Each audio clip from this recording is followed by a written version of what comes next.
আসসালামু আলাইকুম ওয়া রাহমাতুল্লাহি ওয়া বারাকাতুহু।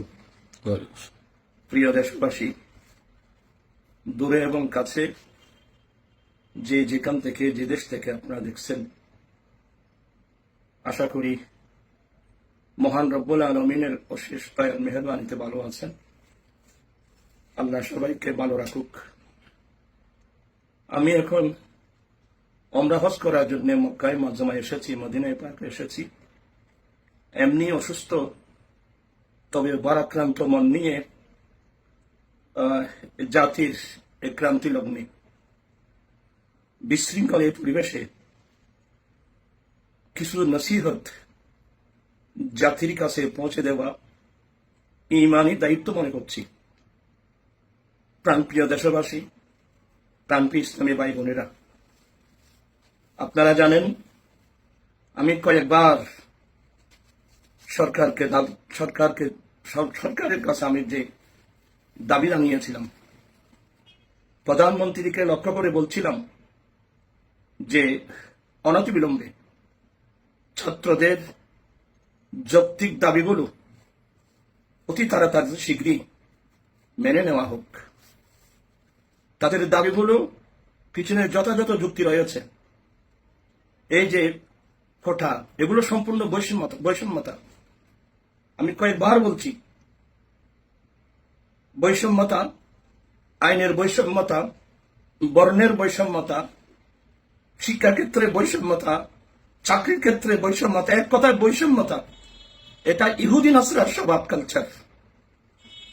রাসূল পাক সাল্লাল্লাহু আলাইহি ওয়াসাল্লাম এই পৃথিবীর জমিনে তশরিফ এনে সমস্ত বৈষম্যতাকে উৎখাত করে বিশ্ববাসীকে সম্মানিত উপহার দিয়েছিলেন। গোটা অশান্ত পৃথিবী শান্তি হয়ে গিয়েছিল। প্রাণপ্রিয় ইসলামী ভাই বোনেরা, আজকে দুঃখ লাগে। আমি সরকারকে বারবার বলছি যে এই ছেলেরা কোটার বিরুদ্ধে, এগুলো বৈষম্যতার বিরুদ্ধে যে আন্দোলন করছেন, এটা তাদের যৌক্তিক আন্দোলন। এটা অতি তাড়াতাড়ি তাদের এই যৌক্তিক দাবিগুলো মেনে নেওয়া হোক। আমি বারবার বলছি, সরকার কোনো গুরুত্ব দেয় নাই। স্কুল, কলেজ, ইউনিভার্সিটি, মাদ্রাসা থেকে আরম্ভ করে প্রত্যেক ছাত্ররা এই অন্যায়ের বিরুদ্ধে যে আন্দোলন নেমেছেন, আমি সেই আন্দোলনকে একটা যৌক্তিক আন্দোলন বলে আমি মনে করেছি। কিন্তু সরকার গুরুত্ব দেয় নাই। এক পর্যায়ে ছেলেরা যখন আন্দোলনকে এগিয়ে নিয়ে যাচ্ছিল, এক পর্যায়ে কারফিউ জারি করে, কারফিউ জারি করা হলো, 146 ধারা জারি করে ছাত্রদের উপর যে নির্যাতন চালানো হলো, সবচেয়ে বড় মারাত্মক, কিভাবে ছাত্রদেরকে ডাইরেক্ট পুলিশ গুলি করতে পারে। আজকে শত শত ছাত্র গুলিবিদ্ধ হয়ে মারা গিয়েছে। তার ইসলামী ভাইরা, প্রিয় দেশবাসী, এক পর্যায়ে ছেলেদের বুকে পুলিশ যেভাবে গুলি করে মারছে, এটা কেউ বরদাস্ত করতে পারে নাই। এক পর্যায়ে এই ছেলেদের আন্দোলনগুলো গণ আন্দোলনে পরিণত হয়েছে। একটা দাবি আসছে, আগে দাবি দেওয়া হয়েছিল কোটা সংস্কারের জন্য, এখন ছাত্রদের উপর যখন এভাবে নির্যাতন নেমে আসলো, শত শত ছাত্র মারা গেল, প্রাণ দিল, এটা এখন গণদাবিতে পরিণত হয়েছে। এক দাবি গণদাবি, প্রধানমন্ত্রীর পদত্যাগ চাই দাবি করে, এতগুলো কারফিউ জারি করে, এরপরে 146 ধারা জারি করার পরেও ছাত্ররা মতকে আলিঙ্গন করে, শাহাদাতকে আলিঙ্গন করে, ন্যায় প্রতিষ্ঠার জন্য, অন্যায় তাড়িয়ে দেওয়ার জন্য, যখন ছাত্ররা, যখন সবাই, শুধু ছাত্র না, দল বল নির্বিশেষে এটা একটা গণ আন্দোলনে পরিণত হয়েছে। সবাই যখন ঢাকামুখে রওনা হয়ে গেল, প্রধানমন্ত্রী বেগতিক দেখে প্রধানমন্ত্রী পদত্যাগ করে সামরিক বাহিনীর প্রধানের হাতে দায়িত্ব ন্যস্ত করে উনি দেশ থেকে চলে গেলেন। আলহামদুলিল্লাহ, ছাত্রদের এতগুলো রক্ত, ছাত্রদের এই শাহাদতকে আল্লাহ কবুল করুক। তবে আমি জাতির কাছে জানতে চাই, প্রধানমন্ত্রী তো চলে গেল, পদত্যাগ করে চলে গেল, এখন এই দেশের দায়িত্ব, এই দেশের সংখ্যা গরিষ্ঠ, সংখ্যালঘিষ্ঠ আমি এটা বলবো না, এই দেশের জনগণ যারা মুসলিম হোক অমুসলিম হোক, সরকারি দলের হোক বেসরকারি দলের হোক, এই দেশের জনগণের জানমালের হেফাজতের দায়িত্ব প্রত্যেক ইমানদার মোমেন মুসলমানের উপর, আমাদের উপর। এটা আমাদের দায়িত্ব, ইমানি দায়িত্ব, মানুষের জানমালকে হেফাজত করা। কিন্তু বড় দুঃখনীয় বিষয় হলো, যতটুকু জানতে পারলাম, মানুষের মধ্যে প্রতিহিংসার আগুন দাও দাও করে জ্বলতেছে, প্রতিশোধের আগুন। স্বাভাবিক, মানুষ নির্যাতিত হতে হতে মানুষের মধ্যে একটা প্রতিশোধের একটা আগুন জ্বলবে, স্বাভাবিক। তবে আমি বিনয়ের সাথে আমি প্রত্যেকের কাছে দুই হাত করজোড় করে আমি বলবো, ইসলামী ভাইয়েরা, আমাদেরকে জানতে হবে আমরা কারা। আমরা ইমামুল আম্বিয়ার উম্মত, নবিকুল সম্রাট সৈয়দুল মুরসালিন আতা মাওলানা নবী মুহাম্মদ রাসূলুল্লাহ সাল্লাল্লাহু আলাইহি ওয়াসাল্লামের উম্মত।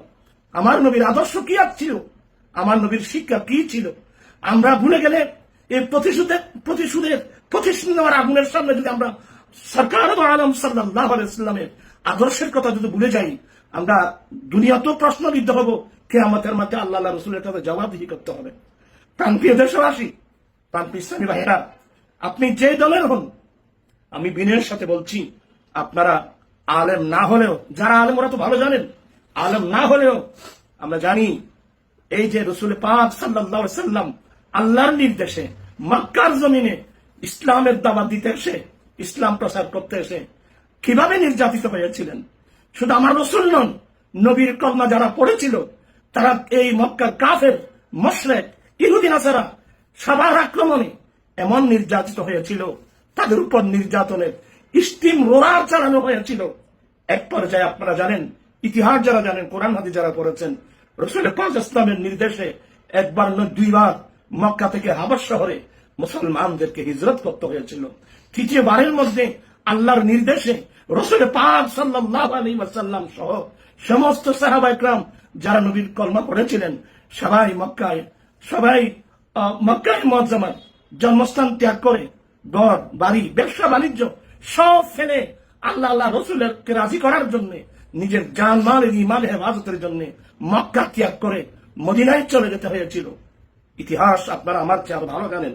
আমি বিনয়ের সাথে বলছি, রাসূল পাক সাল্লাল্লাহু আলাইহি ওয়াসাল্লাম অষ্টম হিজরিতে 10,000 মুজাহিদিন নিয়ে রাসূল পাক সাল্লাল্লাহু আলাইহি ওয়াসাল্লাম যখন আবার মক্কা দখল করলেন, প্রবেশ করলেন, আল্লাহর খানায়ে কাবার ভিতর থেকে মূর্তিগুলো ভেঙে ভেঙে পরিষ্কার করলেন। এই সময় রাসূল পাক ইসলাম যখন বিজয় বেশে মুসলিম 10,000 মুসলিম বাইরে নিয়ে বিজয় বেশে যখন মক্কা প্রবেশ করলেন, ওই সময় মক্কাবাসী যারা আমার নবীর উপর নির্যাতন চালিয়েছিল, যারা মুসলিম বাহিনীর উপর নির্যাতন চালিয়েছিল, নির্যাতন স্টিম রোলার চালিয়েছিল, ওদের বাড়ি ঘর ধন সম্পদ লুট করা হয়েছিল। ওই সময় তাই আমার রাসূল পাক সাল্লাল্লাহু আলাইহি ওয়াসাল্লাম যখন গোটা মক্কা দখল করে নিলেন মুসলিম বাহিনী, এই অবস্থায় তৎকালীন যুগের ঐতিহাসিকদের মতে প্রায় 60,000 মক্কাবাসী আল্লাহর খানায়ে কাবার চতুর্পাশে, কেউ পাহাড়ের চূড়ায়, কেউ পাহাড়ের পাদদেশে নেমে সবাই ভয়ে থর করে কাঁপছিল। আমরা এভাবে কাঁপছিল, আমরা মুহাম্মদের উপর নির্যাতন চালিয়েছিলাম, আমরা নবীর বাহিনীর উপর নির্যাতন চালিয়েছিলাম, নির্যাতন স্টিম রোলার চালিয়েছিলাম, বাড়িঘর লুট করেছিলাম। এখন তো সেই মক্কা নবী এবং নবীর বাহিনীর হাতে চলে গেল। আল্লাহ ভালো জানেন ওরা আমাদের থেকে কি প্রতিশোধ গ্রহণ করে। সবাই যখন থর করে কাঁপছিল, রাসূল পাক সাল্লাল্লাহু আলাইহি ওয়াসাল্লাম যিনি রহমতুল লিল আলামিন হয়ে পৃথিবীর জমিনে এসেছেন, যিনি মুআল্লিমুল কায়নাত হয়ে সারা পৃথিবীর শিক্ষক হয়ে এই পৃথিবীর জমিনে এসেছেন, রাসূল পাক সাল্লাল্লাহু আলাইহি ওয়াসাল্লাম মক্কাবাসীকে লক্ষ্য করে বলছেন, এ আমার দেশবাসী, এ মক্কাবাসী, আপনারা মনে হয় ভয় করতেছেন, আপনারা আমার উপর নির্যাতন চালিয়েছেন, আমার বাহিনীর উপর, আমার অসহায় মুসলিম নিরস্ত্র মুসলিম বাহিনীর উপর নির্যাতন ইসলাম লাভ চালিয়েছিল। তোম আজকে মক্কা আমার হাতে, আল্লাহ দয়ার মেহরবানিতে মক্কায়ে মুআজ্জামা আমাদের হাতে আসছেন, তোমরা ভয় পাচ্ছ, আমরা আজকে তোমাদের থেকে কি প্রতিশোধ গ্রহণ করি। তোমরা ভয় পাচ্ছ, তোমরা ভয়ে থরথর করে কাঁপছ। শোনো, আমি রাসূল এবং আমার যারা কলমা পড়েছেন, এরা প্রতিশোধ নেওয়ার জন্য আসে নাই।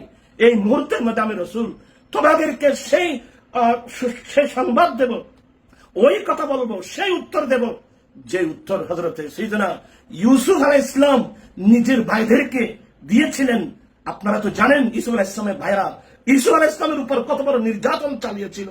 এরপরে যখন মিশর শহরের গভর্নর হলো, ওখানে প্রমাণিত হয়ে গেল যে ঈসা আলাইহিস ইসলামের ভাইরা ওরা থরথর করে কাঁপছিল, ভয়ে কাঁপছিল, চোখের নিচ থেকে চোখের দৃষ্টি উপর যাচ্ছে না। তখন সেদিন ঈসা আলাইহিস সালাম, আল্লাহর নবীদের কত বড় স্বভাব, কত বড় উত্তম আদর্শ। ঈসা আলাইহিস সালাম বলছেন যে না না, তোমরা ভয় করো না, আমি তোমাদের থেকে প্রতিশোধ নেব না। লা তাসরিবা আলাইকুমুল ইয়াউম, আজকে কোনো প্রতিশোধ নয়, আজকে আমি সাধারণ ক্ষমা ঘোষণা করে দিলাম। আমার রাসূল বলছেন, হে মক্কাবাসী, সেদিন ঈসা আলাইহিস ইসলামের এত বড় নির্যাতিত হওয়ার পরেও ঈসা আলাইহিস ইসলামের ভাইদেরকে যে উত্তর দিয়েছিলেন যে আমি সাধারণ ঘোষণা করলাম, আমি রাসূল আজকে আল্লাহর কাবার সামনে দাঁড়িয়ে মক্কাবাসীকে বলছি, আমি তোমাদের থেকে কোনো প্রতিশোধ নেব না, আমার কোনো বাহিনী তোমাদের থেকে প্রতিশোধ নেব না। লা তাসরিবা আলাইকুমুল ইয়াউম, আজকে আমি সাধারণ ক্ষমা ঘোষণা করলাম। প্রান্তীয় ইসলামী ভাইয়েরা, আমার নবীর আদর্শগুলো আপনি যদি মুসলমান হয়ে থাকেন, আপনি যদি আদর্শবান হয়ে থাকেন, আপনি যদি বিবেকবান হয়ে থাকেন, আমার রাসূলের আদর্শগুলো যদি আমাদের সামনে আসে, আপনারা বিভিন্ন দলের লোক যাই হোক নির্যাতিত নিপীড়িত হয়েছেন, জানি প্রতিশোধের আগুন দাও দাও করে জ্বলতেছে। কিন্তু প্রিয় ইসলামী ভাইরা, আমার নবীর আদর্শের দিকে চেয়ে, আমার নবীর বাণীর দিকে চেয়ে আমার রাসূল যে বলছেন লা তাসরিবা আলাইকুমুল ইয়াউম, আজকে কোনো প্রতিশোধ নয়, আজকে আমরা সাধারণ ক্ষমা ঘোষণা করলাম। মনীষীরা বলেন ক্ষমাই মহত্বের লক্ষণ। উম্মুল মুমিনিন মা আয়েশা সিদ্দিকা রাদিয়াল্লাহু তাআলা বর্ণনা করেছেন, রাসূলের পাঁচ ইসলামে যে আদর্শ ছিল যে ওয়ালাকিন ইয়াফু ওয়া ইয়াসফাহু, আমার রাসূলের উপর যে যত কষ্ট দিয়েছেন, নির্যাতন করেছেন, আমার রাসূল কোনোদিন কারো থেকে কোনো প্রতিশোধ গ্রহণ করে নাই, আমার রাসূল ক্ষমা করে দিয়েছেন। এই রাসূলের পাকের এই আদর্শকে সামনে এনে আমি আমার দেশবাসীর কাছে বিনয়ের সাথে বলছি, আসুন সরকারি দলের লোক, যে দলের লোক হোক, আমরা যার সাথে আমাদের উপর অনেক অত্যাচার চালিয়েছিল, আমরা সব ক্ষমা করে দিয়ে আসুন, প্রধানমন্ত্রী চলে গেছে, এখন এই দেশের দায়িত্ব প্রত্যেক মানুষের জানমালের হেফাজতের দায়িত্ব আমাদের উপর, নতুবা আমরা দুনিয়াতেও প্রশ্নবিদ্ধ হব, কালকে আমাদের মাঠেও আল্লাহ রাসূলের কাছে কোনো জবাবদিহি করতে পারবো না। প্রিয় ইসলামী ভাইয়েরা, আমি সবার কাছে অনুরোধ জানাচ্ছি, কারো গায়ে যেন হাত উঠানো না হয়, কারো উপর আক্রমণ করা যেন না হয়। আসুন সামনে, এখনো তো কোন সরকার গঠন হয় নাই, আগামী কিভাবে সুন্দরভাবে সরকার গঠন করে কিভাবে রাষ্ট্রকে সামনে এগিয়ে নেওয়া যায়, এই চেষ্টা করা আমাদের ইমানি দায়িত্ব বলে আমি মনে করছি। এতটুকু আহ্বান জানিয়ে আমি ভারাক্রান্ত মন নিয়ে এই নসিহতটা পেশ করেছি। আবার বলছি, দুই হাত করজোর করে কেউ কারো গায়ে হাত উঠাবেন না, কারো ঘরের মধ্যে আগুন দেবেন না, কারো মানুষকে হত্যা করবেন না। যারা নির্যাতিত হয়েছেন ধৈর্য ধারণ করুন, সবর করুন, ধৈর্য ধারণ করে ওদেরকে ক্ষমা করে দিতে পারলে আল্লাহর পক্ষ থেকে বিরাট এক পুরস্কার, ইন্নাল্লাহা মাআস সাবিরিন, যে সবর ধৈর্যশীল মানুষের সঙ্গে আল্লাহ থাকেন। আল্লাহ পাক আমাদেরকে আল্লাহ এবং রাসূলের বাণীগুলো অনুসরণ করে আমরা যেন চলতে পারি, আল্লাহ সবাইকে সেই তৌফিক দান করুন। এই আহ্বান জানিয়ে আমি আমার বক্তব্য শেষ করলাম। আসসালামু আলাইকুম ওয়া রাহমাতুল্লাহি ওয়া বারাকাতুহু।